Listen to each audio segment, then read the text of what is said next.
Hey there, movie fans. Welcome to the Blues of October 2018, the month of Halloween. And speaking of Halloween, I'm sure some of you or most of you have seen the new Halloween movie. I have not seen it yet, but I'm very much looking forward to it. Unfortunately, in my country, the movie will not be coming out until November the 1st. That's right, Halloween is coming out a day after Halloween. How brilliant is that? Couldn't they just released it a week earlier? Anyway, I will see it at the cinema, just not in October. Okay, let me show you what I bought, and of course, most of these movies are horror movies. But first, I'd like to tell you something about this. This is the replacement disc of Police Story 1. Some of you might have heard of it. For those who don't, there appears to be some problems with the Blu-ray of the first Police Story. I actually thought there were problems with the Blu-rays of both movies, but it's just the first one. And Eureka is doing a replacement program, and I will leave the email address below so you can contact them and ask for a replacement disc, and they will get back to you. You know, if you bought this set, of course, with both movies in there. So yeah. Okay, I like to begin with a few TV series that I got, and they're all horror related. First is the third and final season of Ash vs. Evil Dead. It's a shame that it got cancelled, because I really enjoyed the hell out of this series. But I read that Sam Raimi and his team wants to do a movie that will be a follow-up to the series, so hopefully they will be able to get that off the ground. And if they don't, well, it would be quite unfortunate, because I, really enjoyed it. But yeah, we just have to wait and see what happens. I also picked up Season 1 and Season 2 of Fear the Walking Dead. I heard mixed things about this spin-off series, but we just have to wait and see. I got these for a very good price, and I got the next two for a very good price as well, and that is Season 2 of The Strain and also Season 3 of The Strain. I've only seen the first season, so I need some catching up to do. Now this is of course based on the books co-written by Guillermo del Toro. I actually read the books, and they're really good. So, yeah. Okay, next one is Existenz by David Cronenberg. And this is excellent. Existenz is excellent. And unfortunately, it's Cronenberg's final horror film. He's not going to do another one ever again. That's what he said in an interview. And it's a shame, but it's his choice, and we have to respect that, right? But this is a film where nothing is what it seems. You don't know what takes place in the real world and what takes place in the virtual world. And there were similar movies in the late 90s, like The Matrix and Dark City, and there's one called The 13th Floor, which is an underrated little gem, if you ask me. If you get the chance to see it, go ahead and see it. But this is released from 101 from the UK. Also, there's a little stuck in there. There's the Blu-ray and the DVD. And there's Jude Law with his unusual looking gun. I think this is made out of, was it human bones? Skin and bone? No, wait, it was chicken. I believe it was chicken skin and bones. A gun made out of chicken skin and bones. How about that? And it also has a booklet. This is over here.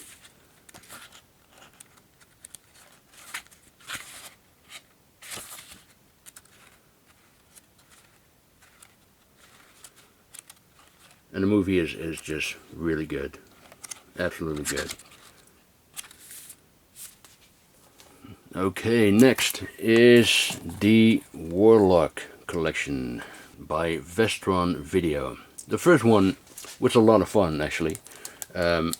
Cheesy, but fun. I've seen it before, but that was too long ago. And I remember, the only image that I remember of the first movie was Julian Sands holding 2 eyeballs in his hand. That's it. That's the only image that I remember from the first movie. I don't know why. The second movie was very enjoyable as well. Part 3, I will not waste my time on it, to be honest. But very nice set, and 2 very enjoyable movies. Next one is American Psycho with Christian Bale, who is absolutely fantastic in this film.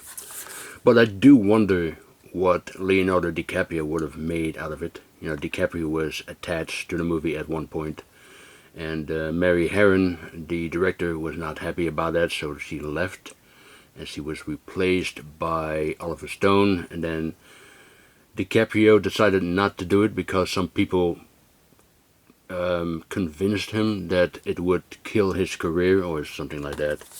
And then Oliver Stone didn't want to do it, and then Mary Herron was rehired, and well, whatever. Great movie.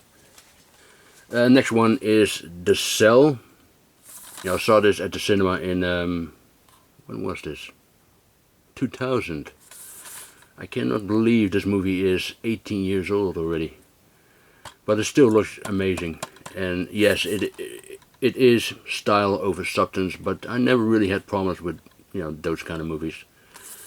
And you know, Tarsem Singh, the director, he's a visual artist. He also directed The Fall, which is also a feast for the eyes. But yeah, amazing film, The Cell. And I got Stephen King's Silver Bullet, which is a classic. You know, still a wonderful film to this day. Okay, and this is Puppet Master, The Literist Reich. Now, I'm not a fan of the Puppet Master series. I've seen the first one years ago, and I've seen 1 or 2 of the sequels. And I think there are 12 movies now, if I'm correct. And they didn't do anything for me, really. I'm more of a Chucky kind of guy myself. But the reason why I picked this one up is because it was written by S. Craig Zeller, who wrote and directed 2 of my favorite films in recent years, Bone Tomahawk and Brawl in Cell Block 99. So I became curious, and I saw the trailer, which looks like fun, and well, let me put it this way, I'm still not a fan. Even Zeller could not turn me into a Puppet Master fan. I mean, it's not bad. It's enjoyable at times. It has over-the-top gore. To my understanding, this is the goriest Puppet Master movie so far. It has some dark humor that I liked. Although there is one particular scene involving a pregnant woman, and that went a little too far for my taste. But you know, Zeller, he's a good writer, but he has a very sick sense of humor. If they are ever going to do another installment, and I'm pretty sure they are because the movie ends with the words "to be continued," then I probably won't watch it, even if it's written by Zeller as well. I mean, yeah, I enjoyed it, but you know, I'm just not a fan. I'm rather looking forward to the Child's Play remake than to the next Puppet Master movie, to be really honest with you. But it was nice to watch once. Okay, the next one is Terrifier. I have not seen this movie yet, because this is my choice to watch on Halloween. I mean, it takes place on Halloween night, so I thought it would be appropriate to check it out on Halloween night. But I heard good things about it. I also heard that this is some kind of a sequel to a movie called All Hallows Eve, which I've not seen. Perhaps I should have watched that movie first and then this one, but I don't think that's a big deal, right? I think you can easily watch this one and then All Hallows Eve later. I'm not really sure if it is a sequel, but the same clown, Art the Clown, is in that movie as well, so I'm guessing it's a sequel. Correct me if I'm wrong. But anyway, I'm looking forward to check this out on October the 31st. And this is a nice release. Also come with a alternative artwork, as you can see there. But yeah, very much looking forward to it. Terrifier. Also picked up the Scream Factory release of In the Mouth of Madness by John Carpenter. Yeah, I've said it before a couple of times, but I'll say it again. This is just one of Carpenter's most underrated films. Really, really great film. And a beautiful release. And here's another Scream Factory release. Return to Living Dead Part 2. I finally have the trilogy complete on Blu-ray. Yes, I know there are 5 movies in total, but let's just pretend that the last 2 were never made. I have to admit I've never seen the last 2, but I've seen the trailers, and that's more than enough for me. Okay, next one is The Undertaker, which comes in this blood red slipcase with blood stains and fingerprints all over it. There's a little print there. Oh. And of course the coffin shaped cutout in the front there. I like how they've done it. And the movie stars Joe Spinell, who was also in The Godfather and Rocky, and of course Maniac. And if you think that this is something like Maniac, then I'm afraid you're going to be very disappointed. This is a late 80s, very obscure horror film. And I think I understand why it's so obscure, because, well, this is quite a shitty movie. But I do have to say that Vinegar Syndrome did a really good job with this edition. I mean, the previous releases contained a different version of the movie that was severely recut and re-edited. They really completely butchered it. But this one has the most complete and correct version, restored in 2K from the 35mm negative. And they also added 6 minutes of footage that they got from an old VHS master. So it's a good release of a bad movie. Okay, next is The Devil's Candy. I didn't know much about this movie. I didn't know what the story was about. I've never seen any clips or trailers or anything like that. I've heard about it, but never really paid much attention to it. So I gave it a watch. I saw it on video on demand, and I ended up being pleasantly surprised by it. So surprised, in fact, that I immediately bought the Blu-ray, as you can see. This movie, it has some tense, edge of your seat moments that I have not experienced in a long time. It has something that most modern horror movies misses, and that is that you, or at least that I, care about the characters. This is a very likable young family, and the things that they have to endure, you really feel for them. You want them to survive. And I was very surprised. I thought it was really good. Fantastic performances, by the way, especially by the little girl, Kiara Glasgow, I believe her name is, and also by Pruitt Taylor Vince, who, well, I don't want to tell you too much about this character, but you feel sorry for him, but at the same time you want to stay away from him as far as possible. But I thought it was really good. I liked it quite a bit. The Devil's Candy. Also picked up Annabelle 2, Animal Creation. Not bad, not bad at all. It has some creepy moments. I'm actually one of the few people who enjoyed the first movie. Some people say that this is better than the first one. I'm not exactly sure about that. I actually kind of prefer the first movie over this one, to be honest. Slightly prefer it over this one. But it's not bad. It's not bad at all. I enjoyed it.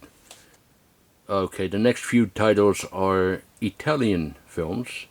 The first one is What Have They Done to Your Daughters, which is part giallo, part polizieschi.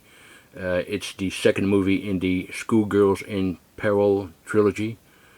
The first one was What Have You Done to Salons, and the third one is called Red Rings of Fear, which is not directed by the man who made the first two, Massimo Dallamano. He died in a car accident in 1976, 2 years after the movie came out, and Red Rings of Fear ended up being directed by another guy whose name escaped me, Alberto something, I don't know. But anyway, this is an excellent film. Inspired by true events, in the 1970s many teenage girls disappeared, and there is some explanations about that at the beginning and at the end of this movie. And the ending can be seen as an anticlimax, but I think it could not have ended better than the way it did. The ending is perfect for this movie. But I do understand why some people might be disappointed by it. Just don't expect this to be a full-blooded giallo. It definitely has giallo elements, but it's different than your usual giallo film. And yeah, it's a beautiful release, by the way, by Arrow. I really like the cover as well. This is, of course, the US only Arrow release. You can see there, region A. Also picked up Two Evil Eyes by 88 Films. This also comes with, you have the alternative cover there. This is the film that was directed by George Romero and Dario Argento. You have some art cards over there and a booklet. Very nice release. Next one is the one and only giallo directed by Fernando Di Leo. Di Leo was best known for the crime films that he made in the 1970s, like Shoot First, Die Later, and Milano Calibro 9. I haven't seen this movie yet, but I will watch this later today. Today is Saturday the 27th, and I will be uploading this video on the 28th. So by the time you're watching this video, I've already seen the movie, but I still cannot tell you anything about it because I haven't seen it yet. Get it? Good. And I picked up this beautiful release of Lucio Fulci's City of the Living Dead by Arrow. And again, look at this. It is full of special features there. Very beautiful release. It has a poster, the booklet. Let me show that a little bit.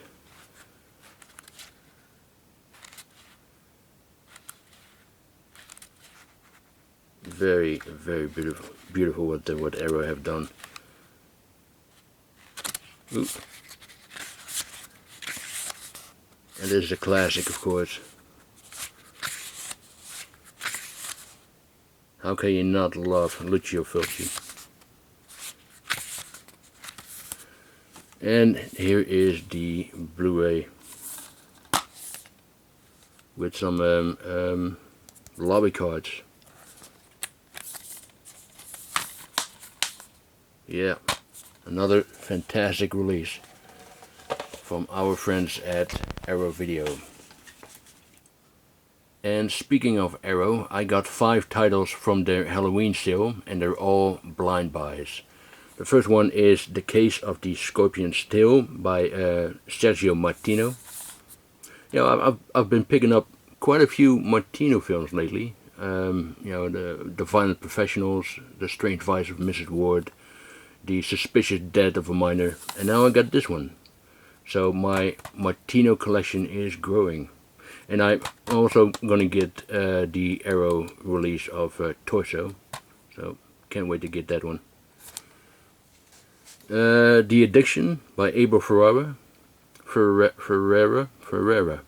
Excuse me. This is a vampire movie from 1995, shot in black and white, and they used chocolate syrup for blood to make it look, you know, dirty and disgusting and sticky, you know. Yeah, I cannot wait to see this movie.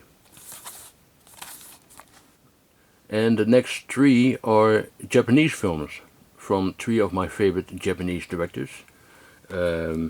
This is Detective Bureau 23, Go to Hell Bastards by Seijun Suzuki, starring Joe Cicito. I'm very much looking forward to this. I think this is going to be a good one.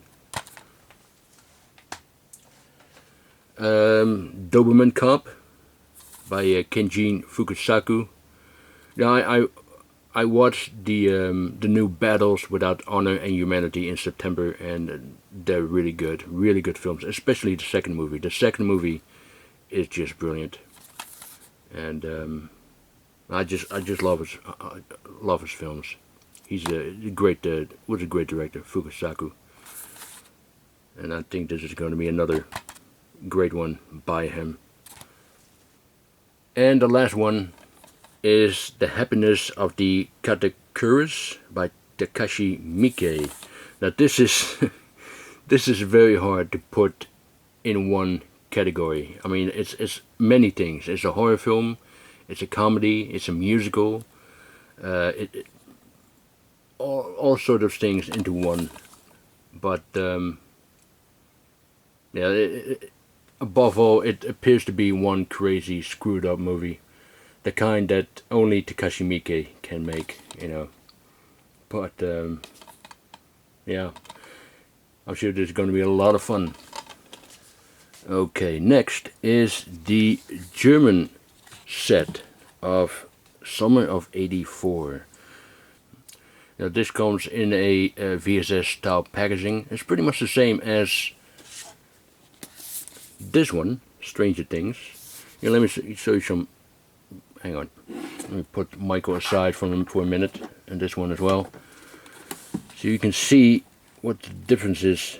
They're actually the same size, you know. Here's the spine,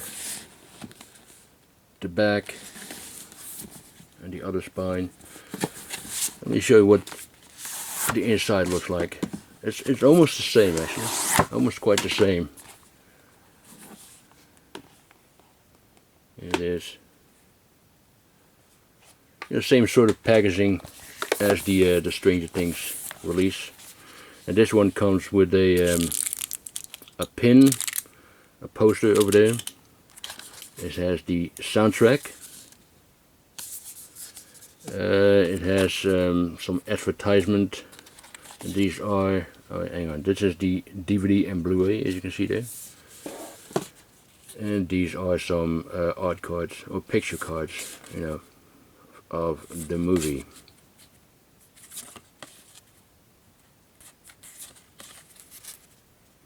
And a booklet. Yeah, this is the booklet. Written in German. And these are the people who directed the film. And these are all the same ones who made Le Bagman, which is a funny little splatter movie from France. And they also directed Turbo Kid, which I really love.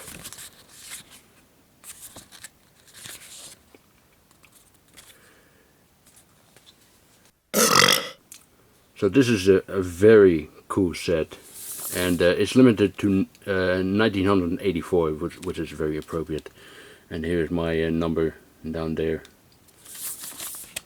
But this movie is being described as Stranger Things meet Rear Window, which is understandable. But the only things that these two has in common is that it's they're both set in the early 1980s, and it's about a group of kids, and that's it. There's no supernatural elements in the movie or anything like that. And the story is about this kid who thinks that his next door neighbor is a serial killer, and this neighbor happens to be a police officer as well. So he and his buddies start to investigate to find out if he really is what they think he is, But I thought this was a terrific, entertaining movie, but it's not the kind of movie you can watch with your kids. There are some scenes that are definitely not suitable for younger viewers, So keep that in mind. And also the way it ends is something you would not expect. I certainly did not expect it. It has a very dark ending. But I thought it was good. And a beautiful release, which is already sold out now, by the way. If you can find one for a good, decent price, go ahead and get it. And finally, I got this one from Indicator. William Castle at Columbia, Volume 1. I also ordered another box set from Indicator, Night of the Demon, but I haven't received it yet. Actually, I did receive it. Right after I did the video, the postman came with a package, and this was inside it. So how about that? Just in time to add this to the video. Let's take a quick look at this set. Limited to 10,000. Just looks like a really good, sturdy box set. I have to do this with one hand, by the way. I hope you don't mind. Okay, let's take a look at the contents. You have a poster inside, and of course there is the booklet.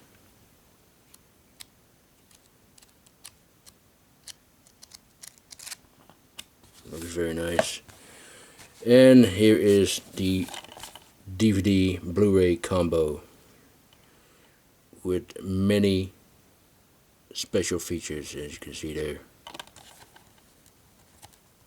Here we go. Yeah, very nice. Another great release from Indicator. Yep. Okay, let's go back to the William Castle box set. Let me show you what the movies are inside this box set. First one. Oh, hang on. First one is Mr. Sardonicus, which I've never seen. There's only one movie I've seen of these four titles, by the way. There's William Castle right there.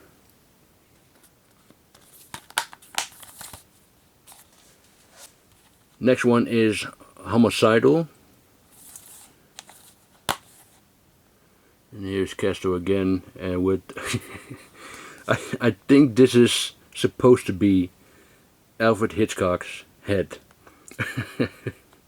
The Castle quite often was being compared to Hitchcock, and I think this is his way to say fuck you, Hitchcock. No, I'm just kidding. I think they were friends. There is a picture of both these gentlemen somewhere. And Castle was being called the poor man's Hitchcock. I don't know if that's the title that he deserves. I don't think that's the title that he deserves.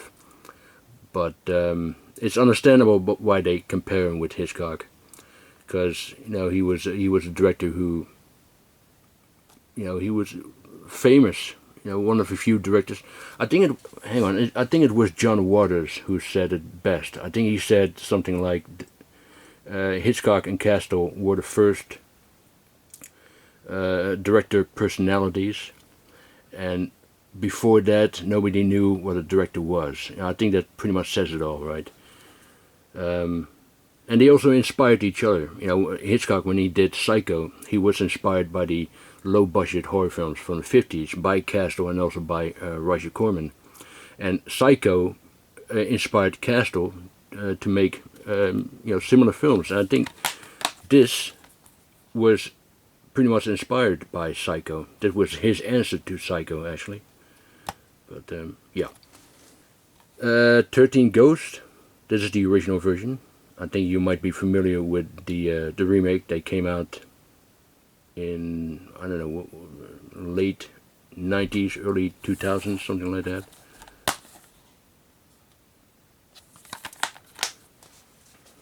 And the final one is The Tingler, which I have seen, but it's been quite a while since I've seen it.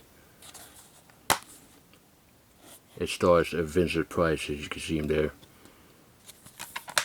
Yeah, very, very nice set. Again, from Indicator, aka Powerhouse. And that's it. That's it for my October 2018 update. I hope you enjoyed it. Thank you very much for watching. And happy Halloween, everybody. Have a good one. I'll talk to you next time. Bye.